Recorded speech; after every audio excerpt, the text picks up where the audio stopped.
You're listening to Wildlife Control Consultant, where we provide research-based information on all things related to vertebrate pest management. Hi everyone, Stephen Vantassel here, Wildlife Control Consultant, bringing you another episode of the Wildlife Control Consultant podcast. Hey, glad to have you on board. Hope your week went well. And if you're wondering what the Wildlife Control Consultant podcast is all about, well, this is where we discuss research-based techniques and information for the management of vertebrate pests. So yeah, a little technical. This is something that I've been sort of dedicated to provide some information that isn't ordinarily seen in the industry, nor is it something you can necessarily develop on your own.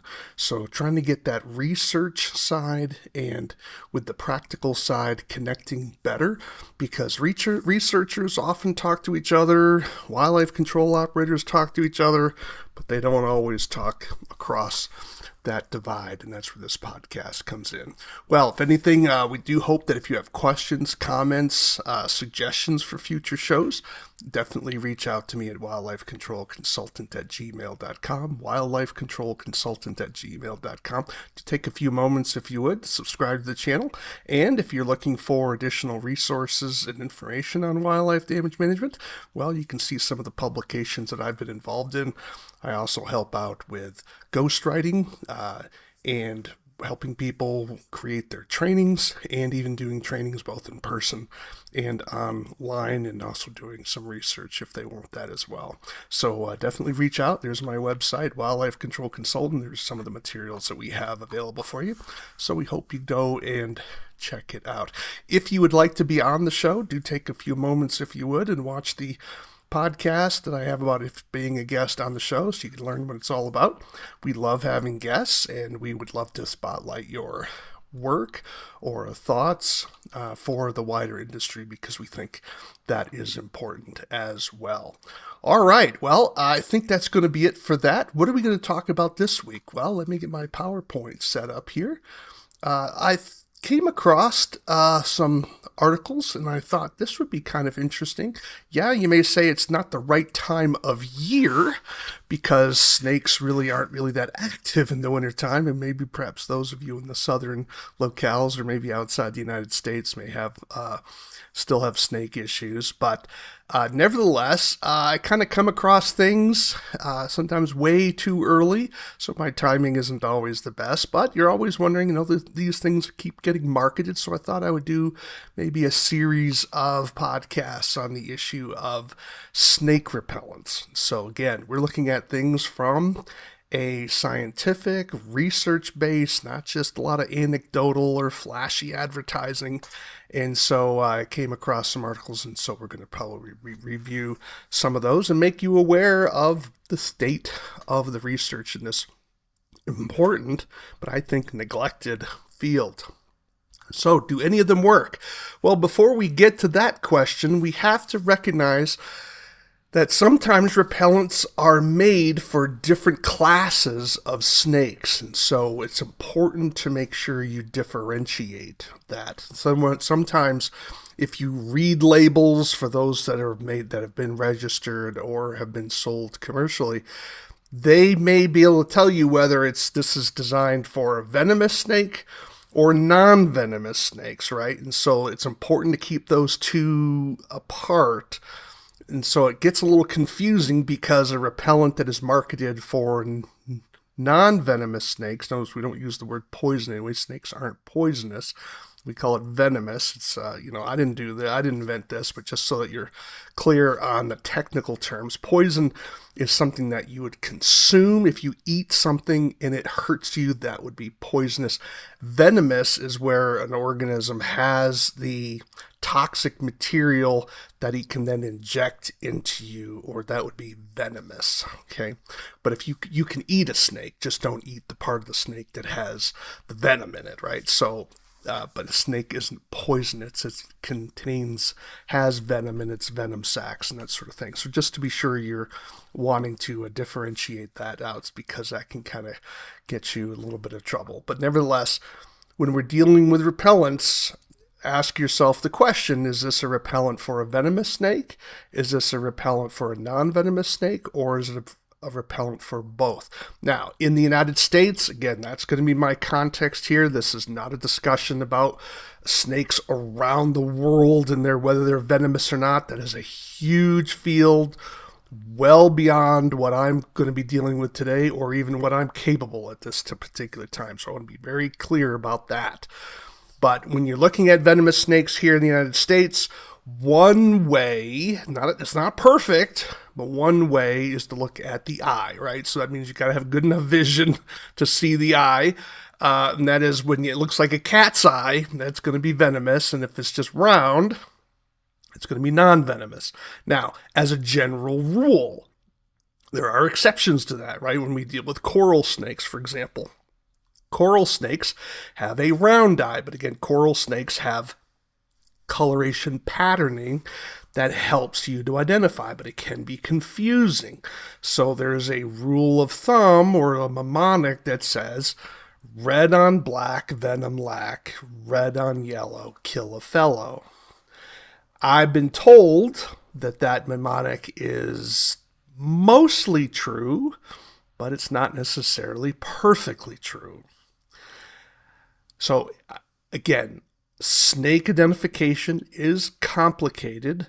This isn't a snake identification podcast at this particular point. I'm working on one now. But nevertheless, my point is make sure before you do any handling of snakes, before you're working with snakes, learn how to ID the snakes in your part of the country. Now, I say that, and that's important. Not that it's not important. It is important, but we always have to keep in mind that there's also the pet trade, and that is the fly in the ointment. You may know snakes in your area every which way to Friday, right? The problem is that with people or with the pet trade, people can be bringing in snakes from other countries. Some of these snakes are venomous, and so it can throw everything off. So don't just assume, before you're rushing into places, whether, what you're dealing with, right? So this is going to be especially in places where you're crawling around. So, but again, let me repeat, this is not an identification podcast. I'm going to have another one down the road. I haven't finished it yet. But nevertheless, when you're dealing with snakes, it takes a little bit of learning, takes a little bit of skill. Use caution. My point talking about identification is simply to say this: when we're evaluating repellents, keep in mind that a manufacturer will distinguish whether the repellent is for venomous snakes or non-venomous snakes, or whether it will work for both. So just keep that in mind. That's my only purpose of doing this. All right, so we have a product here called Milorganite. Now, Milorganite is a biosolid that's a byproduct of activated sludge. Now, that's kind of the technical term for all this. Basically, it comes from water treatment plants that treat the effluent from your bathroom. Okay, I'm not trying to make this a family show, right? We're not going to get down into two things, but but it's a water treatment plant, and so this is the sludge that's been treated. That is sometimes used for fertilizer and putting out on fields, okay? Because we got to do something with it. So the researchers, and this is George R. Gallagher, Stephanie Prisland, and Kaylee Polizzi, from Mount Berry, Berry College in Mount Berry, Georgia. They did some research on this. I think the article was done, it was 2000, nope, I have the wrong date there, so let me look for it. My apologies. 2012 is when this research was done, so my apologies. So 2012 was when the research was done, and it's not peer-reviewed research, it's peer-edited research, so you might want to keep that in mind. It wasn't published in a peer-reviewed journal that I'm aware of, but nevertheless, it was done with some systematizing, and it was published in the Vertebrate Pest Conference. in 2012. And so what they wanted to look at was Milorganite a possible repellent for non-venomous snakes? Now, here the researchers are specifically looking at non-venomous snakes, okay? And what they did so the reason, where did they get the idea? Well, because there was some work that was done in regards to it being a repellent for deer.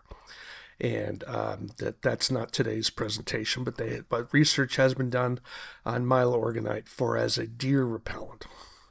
So what they did this is a laboratory study, so it's not a field study.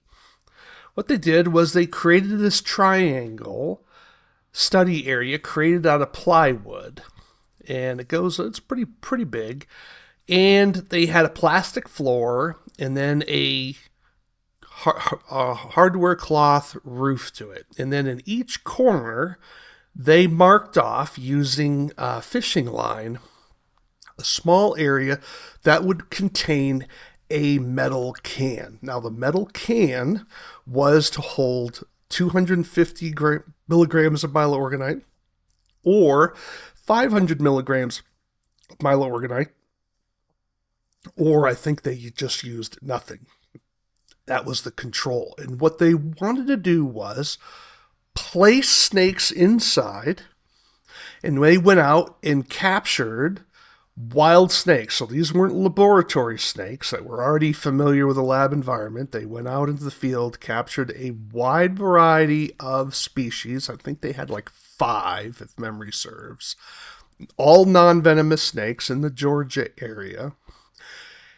And they would put the snake in this particular chamber for 24 hours and then monitor how long the snake spent in each corner or in the total floor area or in the non-corner area. And so the total floor area of the triangle was 2.6 square meters.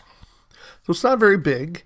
And so they would use these cameras. And of course, the amount of area where each can was located was like 0.09 square meters. So it's really a small area. And what they wanted to find out was how much time did a snake spend in any particular area, because they hypothesized that snakes like to be in corners. Snakes like to feel edges on their sides. And so being in a corner is something that they want to be in. If they can't be in a corner, they'll want to be up against a wall. Kind of gives them a little sense of security. And so they said that the snake would want to spend more time away from the corners that were treated versus the corner that was untreated, right? That's sort of the unstated assumption here.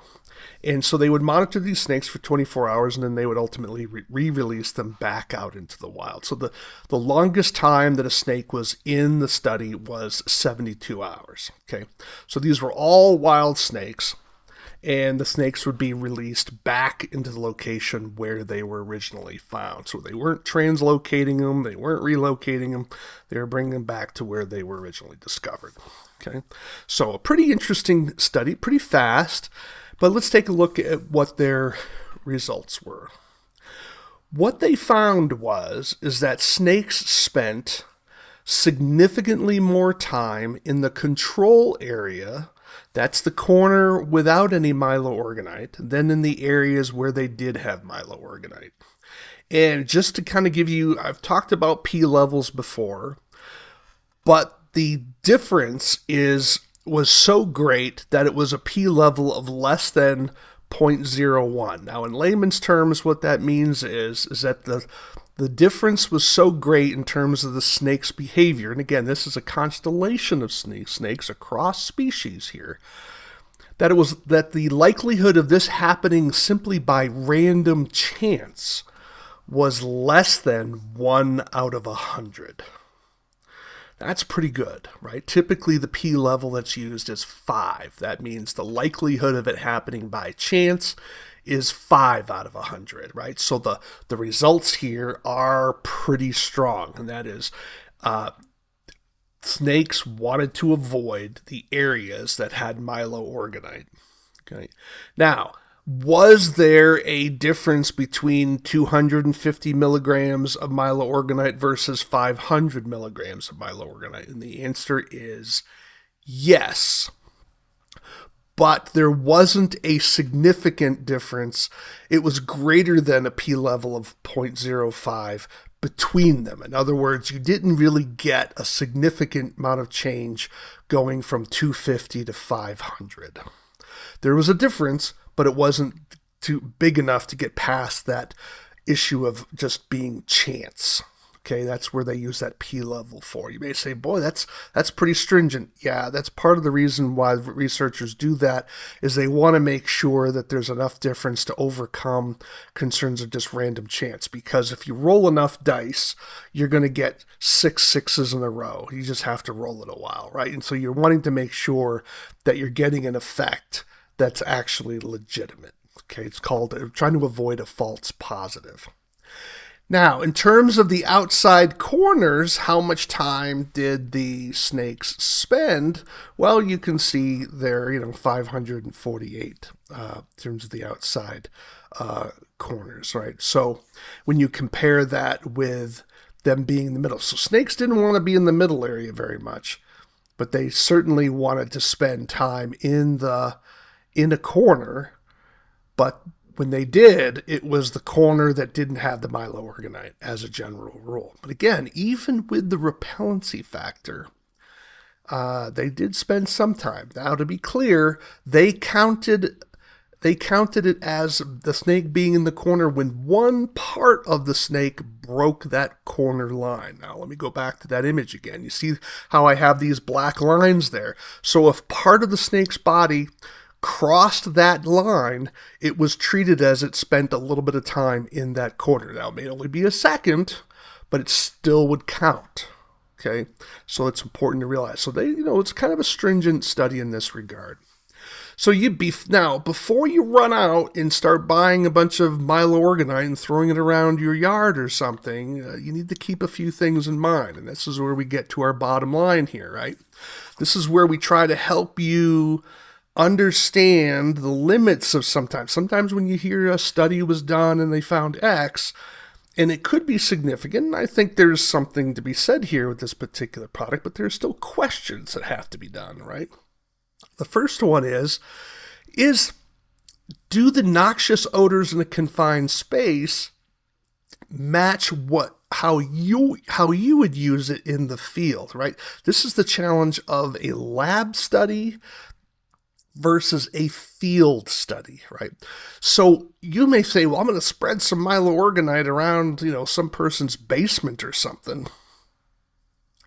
But is the concentration going to be as great with a large basement area to hold the airspace as opposed to what happened here? Remember, this had walls, right, that went up, I think, a couple of feet, and then just had a closure over the top. So that Milorganite odor was going to be pretty strong in those corners.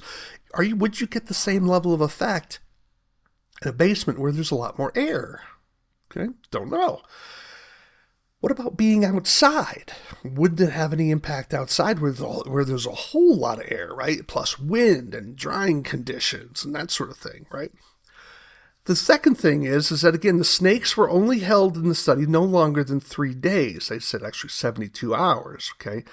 So would the snakes habituate to the odor if they were there longer, right? So when you put a repellent down, you want it to last, maybe a month, maybe 2 months, of course, as long as we would like it to last, right? But we know that no repellent is ever permanent.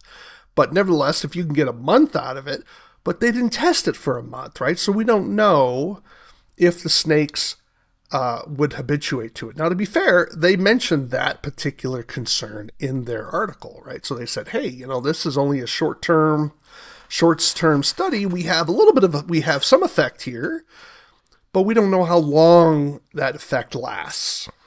Okay, and we know that it works on a variety of species of snakes, right? Now, the other issue, of course, is the legal issue, and that is, again, in the United States, all repellents have to be registered with the EPA. Milorganite is not registered as a repellent. So consider legalities before you start using this, right? Now, there are ways, if you're looking to try this out on your own, there are ways to get what's called a research permit or a research category for pesticide use. And typically, the EPA allows researchers, if you're studying an area less than an acre, memory serves, less than 10 acres, I believe it is, less than 10 acres, if memory serves, you don't need to have all the environmental impact studies and all that kind of stuff, but you have to have, of course, the category, and your state will help you determine that, to get a research category for pesticide use. So you would be able to try this out and publish your results if you desire to do that, or not publish your results, right? Maybe you want to think about marketing it yourself. I don't know, but that is an option for you. Now, you may think, well, I don't want to go through all that. My customers just won't work. So now the question becomes, is the issue of what's called secondary causes. So you wouldn't be allowed to use Milorganite as a snake repellent as the first reason you're using it. But if your customer was looking to use it as fertilizer, then you could say, all right, we'll fertilize your lawn. Oh, by the way, there's a secondary effect that this may work on repellent snakes. So that's what's known as secondary causes, right? So the primary reason you're using it is for fertilizer, but you get the added benefit of perhaps controlling snakes, right? We don't know how well this will work in the field, but that's another way to go about it. Then you can simply record your data and determine whether it has any practical effect in real life, in the real world versus the lab. Now, another question that has to be evaluated with Milorganite, and that is its relative safety. You say, well, if we're using this fertilizer, can it be safe? Well, yes, but again, there's different kinds of safety. We're becoming far more conscious about certain types of chemicals like PFAS. These are called the forever chemicals, the phthalates here. And so Milorganite, from what I saw on the web, isn't necessarily tested for this. And so when the EPA has its standards, there's no, would some of these PFASs be in the product? So that's a question you want to have to, I don't know the answer to that, but it's just something I saw on the internet. Don't know if it's true or not, but it certainly makes sense. There are concerns, would be concerned perhaps that there are some heavy metals in Milorganite, or the potential for heavy metals. It's just that they're below the EPA standards for heavy metals, right? It's sort of like you ever hear the joke saying, there could be a rat hair in your cereal box. Well, they thought, oh, that's gross. Well, because there's a procedure or a policy that says you can have so many rodent hairs in grain, and so without meeting a standard, because whether you like it or not, nothing's perfect, right? And so this is something that people have a hard time understanding, is we want this perfection, and the reality is that to do that is extraordinarily expensive, and thankfully there doesn't seem to be any need for that level of perfection. Okay, so our bodies are able to handle things that aren't perfectly pure. Okay, so that's what our immune system's for. So there's a balance between safety and just being extraordinarily paranoid and costing things a fortune, right? So, but nevertheless, that's something to think about. Pharmaceuticals, right? You hear about people dropping their pills down the toilet and going into water treatment plants. Would some of that be remaining inside of the Milorganite? Don't know the answer to that, but certainly it's reasonable to think that it's possible. But that's something else to think about. So my point here is not to be trashing Milorganite. That's not the point. My point is that before you run out and start using it, right, think of these potential issues and make sure that you're legal and that you understand. So do some additional investigation if you're looking to use this, because there's some legal questions that I have not fully answered here, and there's some safety questions that I haven't answered here. And by the way, there's another issue. Sometimes when we talk about safety, it's not that there's a difference between actual safety issues and the perception of safety issues. And sometimes we can address the real safety issues, like, does this product have heavy metals or not? That's a yes or no question. When we can say, okay, how much is there? Well, it's below the EPA level. But then you still could have a client that says, I don't trust the EPA, and therefore I want no heavy metals. Right. And so this is that, or what's the safe level of pesticides for plants, right? The EPA establishes those standards, and you may have people saying, I don't trust it, I'm going to go organic. So this is that psychological perception side of things that can be very difficult to address. So keep all that in mind. This is what the challenge of being a professional is sometimes there aren't easy answers. There are answers, but they're not always easy in terms of making the ultimate judgment decision, because you're balancing things. Is my fear of snakes greater than my fear of the possibility that maybe this product could harm me, right? So that's a question. That's assuming that even if it's a real reality or not. But all right. Well, I hope that helped you here. There's certainly something, right? Maybe one of you wants to get out and start doing some research with Milorganite, but nevertheless, we'll have other discussions on the use of repellents with snakes, or the products that are used for repellents with snakes, as to whether they work or not. So stay tuned for future podcasts. Thank you so much for listening. Do hope you take a few moments and subscribe to the channel. If you have questions, comments, thoughts, we'd love to hear from you. You can reach me at wildlifecontrolconsultant@gmail.com, wildlifecontrolconsultant@gmail.com, and let me know what you think. All right, well, until next time, everybody, take care. This is the disclaimer for Wildlife Control Consultant Podcast. Vertebrate pest control is an inherently dangerous activity involving risk of bodily injury to you, others, and/or property. Vertebrate pest control also involves legal issues, so be sure to always follow national, state, provincial, and local laws when using pesticides and/or other control methods when controlling pests. Wildlife Control Consultant LLC, Stephen M. Vantassel, or their affiliates are not responsible for your use of the information provided here. Always consult a qualified and appropriate professional before employing the information provided here.